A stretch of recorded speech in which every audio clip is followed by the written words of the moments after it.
성도 여러분들을 진심으로 환영합니다.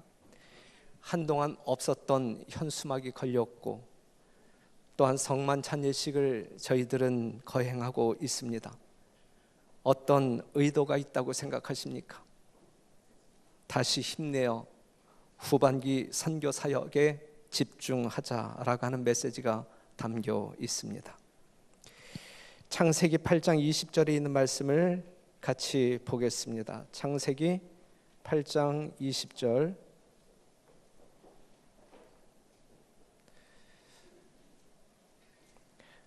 노아가 여호와를 위하여 단을 쌓고 모든 정결한 짐승 중에서와 모든 정결한 새 중에서 취하여 번제로 단에 드렸더니, 홍수 사건 이후의 노아입니다.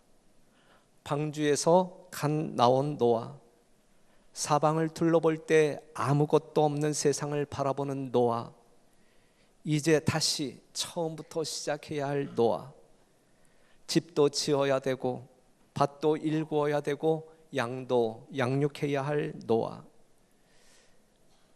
다시 시작해야 할 노아. 노아의 새로운 인생은 무엇으로 시작했습니까? 성도 여러분, 새롭게 시작해야 할, 모든 것을 처음부터 시작해야 할 노아는 무엇부터 시작했습니까? 하나님께 번제를 드림으로, 희생을 드림으로 시작했음을 창세기 8장 20절에서 확인할 수 있습니다. 모든 것이 피로부터 시작되었다, 이렇게 정리할 수 있습니다. 다시 시작하는 노아의 삶 가운데 무엇으로 말미암아? 피로 말미암아 시작되었다. 여러분은 이러한 상황에서 무엇부터 하시겠습니까? 여러분들이 노아의 위치에 있다고 하면 여러분들은 무엇부터 하시겠습니까? 고린도전서 1장 18절, 십자가의 도가 멸망하는 자들에게는 미련한 것이요 구원을 얻는 우리에게는 하나님의 능력이라 그랬어요. 예수님을 알지 못하는 사람들에게 십자가의 사건은 미련하기 짝이 없는 사건이고, 예수님의 은혜와 사랑을 아는 자들로 그 예수님의 공로 때문에 영원한 생명과 영생을 얻은 우리들에게는 말할 수 없는 능력으로 정리되고 있는 것입니다. 십자가의 능력은 어떠한 능력인가? 죽은 자들을 살아나게 하시는 능력입니다. 이 세상에서 여러분들이 경험할 수 있는 최고의 능력입니다. 이러한 새로운 인생의 출발은 어디에서부터 시작되는 것이냐면 십자가에서부터 시작됩니다. 고린도전서 1장 22절, 유대인은 표적을 구하고 헬라인은 지혜를 찾으나 우리는 십자가에 못 박힌 그리스도를 전하니 유대인에게는 거리끼는 것이요 이방인에게는 미련한 것이로되 오직 부르심을 입은 자들에게는 유대인이나 헬라인이나 그리스도는 하나님의 능력이요 하나님의 지혜니라 그랬어요. 사랑하는 성도 여러분, 여러분들이 이 땅 살아나갈 때 구하는 것과 이 교회 밖에 있는 사람들이 구하는 것이 전혀 틀립니다. 여러분들은 무엇을 구하는 삶을 사시겠습니까? 유대인들처럼 표적, 하나님의 능력을 구하시겠습니까? 아니면 헬라인들처럼 지혜를 구하는 사람들로 사시겠습니까? 아니면 이방인들 같이 먹고 마시고 있는 것을 구하며 사시겠습니까? 별내교회 성도 여러분, 여러분들은 세상 사람들이 구하는 그것을 구하지 말게 되시기를 바라고, 여러분들에게 능력 되시는 예수님의 십자가를 구하는 진정한 주의 백성들 되기를 간절히 바랍니다. 그것이 모든 것을 얻을 수 있기 때문에 그렇습니다. 여러분들이 생각할 때에 성경 가운데 소개된 바울이라고 하는 사람은 위대한 사람입니까? 바울은 위대한 사람입니까? 바울은 많은 사람들이 위대한 사람이라고 평가하고 생각합니다. 하지만 그것은 인간적인 우리들의 평가입니다. 그것은 바울의 위대함은 바울 자신의 위대함이 아닌 누구의 위대함이에요? 하나님의 위대함이다. 하나님의 위대함. 바울은 단지 하나님 앞에 가장 부족한 사람으로 섰을 뿐, 그 바울과 함께한 하나님의 위대함이 바울의 삶을 통하여 나타난 것입니다. 바울은 단지 빈 그릇으로 하나님 앞에 있었을 뿐입니다. 사도행전 9장 15절에 있는 말씀을 보면 이스라엘 자손들 앞에 전하기 위하여 택한 나의 그릇이라. 하나님의 택한 그릇. 디모데후서 2장 20절에 있는 말씀, 큰 집에는 금과 은의 그릇이 있을 뿐 아니요 나무와 질그릇도 있어 귀 쓰는 것도 있고 천이 쓰는 것도 있나니 그러므로 누구든지 이런 것에서 자기를 깨끗하게 하면 귀 쓰는 그릇이 되어 거룩하고 주인의 쓰심에 합당하며 모든 선한 일에 예비함이 되리라 그랬어요. 하나님의 말씀을 보게 될 때에 하나님의 택하심을 받은 여러분들은 하나님의 그릇으로 부름을 받았다라는 사실을 기억해야 할 것입니다. 그렇다고 하면 어떠한 그릇이냐 이거예요. 금으로 만들어진 그릇이냐, 은으로 만들어진 그릇이냐, 아니면 토기로 만들어진 그릇이냐, 나무 그릇이냐, 어떠한 그릇이 되느냐가 중요할까? 어떻게 쓰임을 받는 그릇이 되느냐가 중요할까? 사랑하는 성도 여러분, 어떠한 그릇이 되기를 원하십니까? 금으로 만들어진 그릇이기를 원하십니까? 아니면 하나님께서 귀하게 쓰는 그릇이기를 원하십니까? 하나님께서 여러분들을 기뻐 귀하게 사용하시는 그릇이 되기를 간절히 바랍니다. 비록 흙으로 만들어진 그릇이라 할지라도 우리 주님께서 사용하시는 그릇 여러분 되시기를 간절히 바랍니다. 그런데 하나님께서 사용하실 수 있는 그릇은 어떠한 그릇이냐? 어떠한 그릇? 21절에 있는 말씀을 보게 되면 누구든지 이런 것에서 자기를 깨끗하게 하면, 무엇으로 만들어졌는지는 중요하지 않다. 내가 하나님께 택함을 받은 그릇이라고 할 때에 쓸모 있는 그릇은 어떠한 그릇이라고요? 깨끗한 그릇이다. 무엇으로 만들어졌느냐는 중요하지 않고 그 그릇이 깨끗하냐 더러우냐, 여기에 문제가 있는 것입니다. 히브리서 9장 21절, 또한 이와 같이 피로써 장막과 섬기는 일에 쓰는 모든 그릇에 뿌렸느니라 그랬어요. 모든 그릇에 무엇을 뿌렸어요? 피를 뿌렸다. 피를 뿌렸다. 히브리서 9장 22절, 율법을 쫓아 거의 모든 물건이 피로써 정결케 되나요? 거의 모든 물건이 무엇으로 말미암아 정결케 되었다고요? 피로써 정결케 되었다.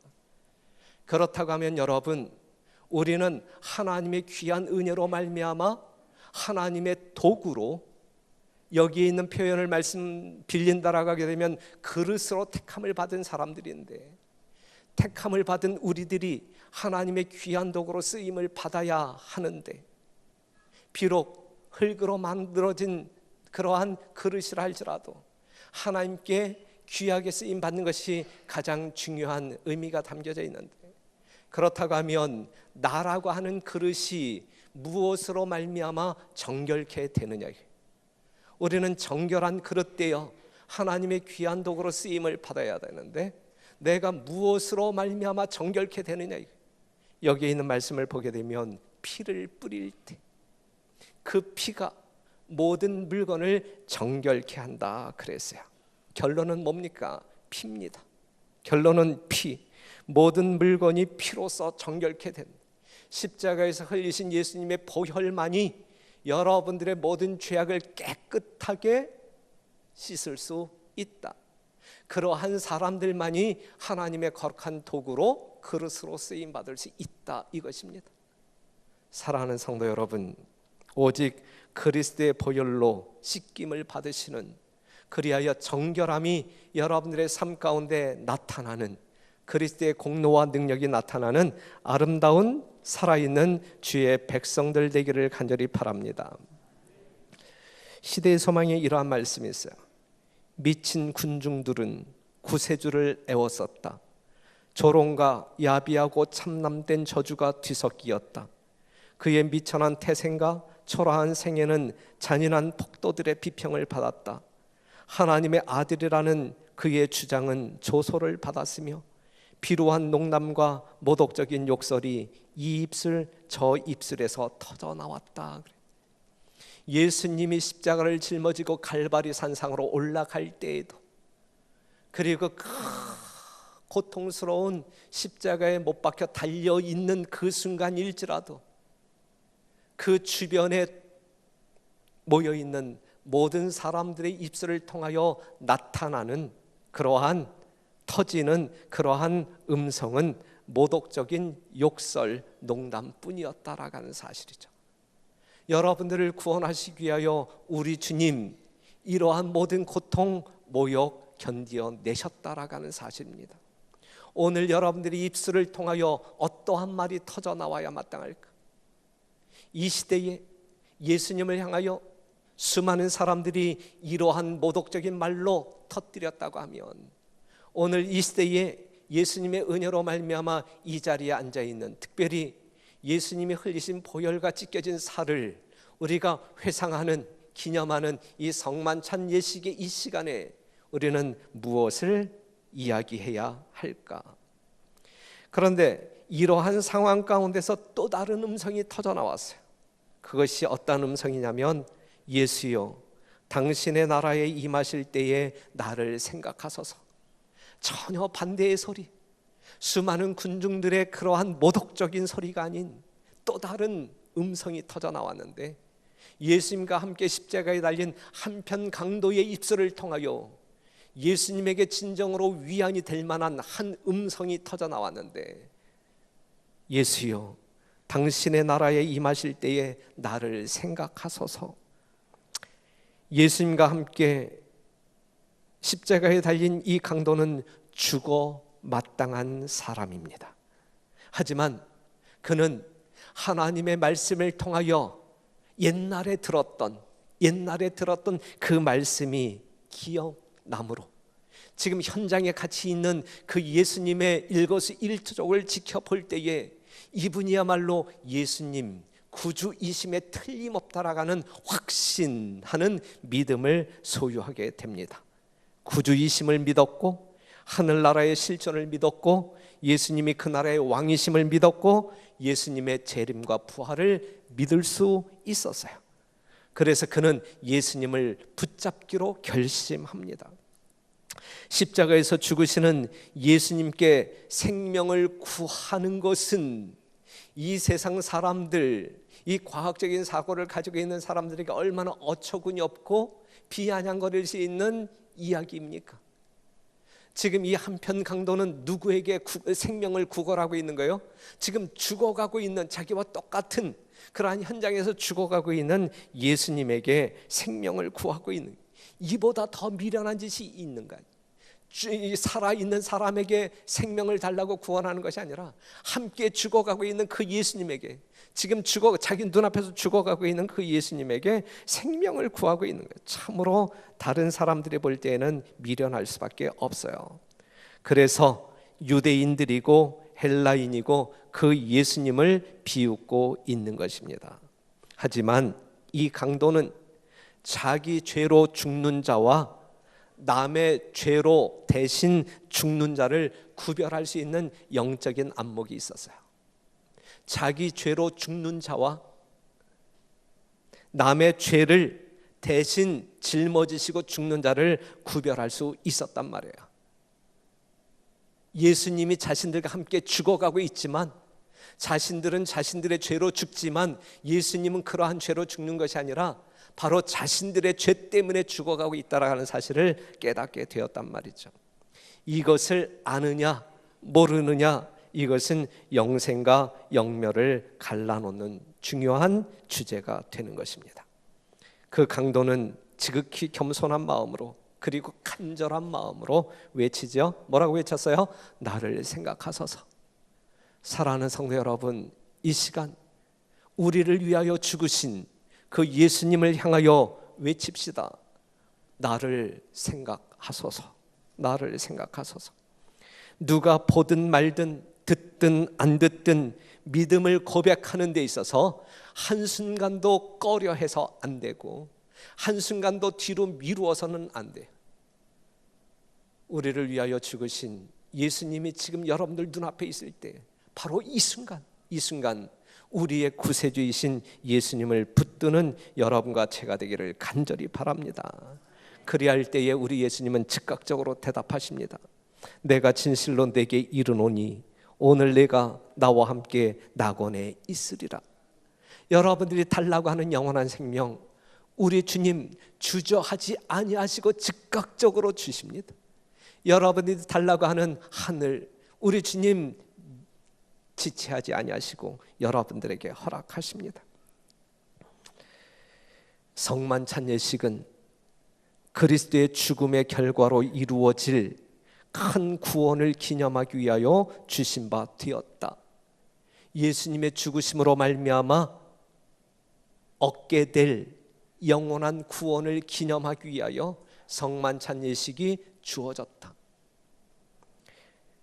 나에게 이루어진 구원, 그것을 기념하는 자리가 오늘 성만찬 예식입니다. 다른 사람을 구원한 그 기념, 그것을 기념하기 위하여 이 자리에 있는 우리들이 아니에요. 그렇죠? 여러분들 오늘 이 자리에 앉아 계신 것은 여러분 자신을 구원하신 그 예수님의 보혈을 기념하기 위하여 이 자리에 앉아 있는 것이지, 여러분들의 담임 목사를 구원한 그 예수님을 기념하기 위하여 이 자리에 있는 것이 아니란 말이죠.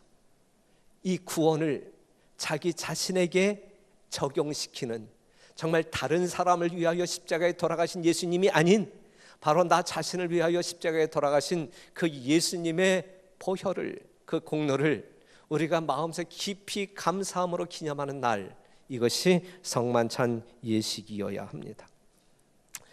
한 말씀 더 보겠습니다. 그리스도께서는 우리를 위한 하나님의 사랑을 깨닫도록 하시고자 이 예식을 제정하셨다. 아직까지 하나님의 사랑을 깨닫지 못했다고 하면 이 짧은 시간이지만 예수님의 죽음을 우리가 곰곰이 생각할 때 누구 때문이었는가, 누구를 위함인가 생각할 때에 하나님의 사랑을 더 깊이 깨닫는 시간 되기를 간절히 바랍니다. 그 목적으로 이 성만찬 예식이 제정된 것입니다. 그리스도를 통하지 않고는 하나님과 우리 영혼과의 연합이 있을 수 없다. 형제와 형제 사이의 연합과 사랑은 그리스도의 사랑으로 말미암아 영원히 굳게 되어야 한다. 그리스도의 죽으신 만큼 그분의 사랑을 우리에게 효염있게 만드는 것은 없다.